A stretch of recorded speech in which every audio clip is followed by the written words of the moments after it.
విజయ్ దేవరకొండ రష్మిక ముద్దుగా విరోష్ అని పిలుచుకుంటున్నారు ఫ్యాన్స్. వీళ్ళిద్దరి వివాహం ఘనంగా జరుగుతోంది. రాజస్థాన్లోని ఉదయ్పూర్ కోటలో అత్యంత వైభవంగా అతిరథ మహారథుల సమక్షంలో జరుగుతోంది ఈ వివాహం.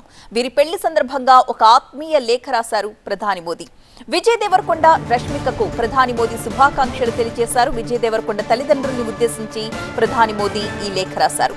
ఈ పెళ్లి విజయ్ రష్మిక జీవితాల్లో కొత్త అందమైన అధ్యాయానికి ఆరంభం కావాలని, సప్తపది భావనతో విజయ్ రష్మిక జీవితాంతం స్నేహితులుగా కొనసాగాలంటూ ఆయన రాసుకొచ్చారు. నిన్న రాత్రి మెహందీ ఫంక్షన్ జరిగింది. ఇవాళ హల్దీ సంగీత్ సందడిలో ఈ జంట మునిగి తేలనుంది. రేపు అసలైన ముహూర్తం. 100 మంది ప్రముఖులు సన్నిహితుల సమక్షంలో వీరి పెళ్లి ఘనంగా జరగబోతోంది. వీటికి సంబంధించిన లైటర్ వేలో ఇప్పటికే కొన్ని ఫోటోస్ ని ఇన్స్టా వేదికగా పంచుకుంది విరోష్ జంట.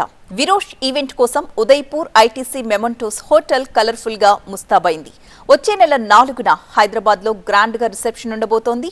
సినీ, పొలిటికల్ సెలబ్రిటీస్ హాజరయ్యే అవకాశం ఉంది. అంతకుముందే విజయ్ దేవరకొండ సొంత ఊర్లో కూడా ఒక రిసెప్షన్ ని ఏర్పాటు చేశారు.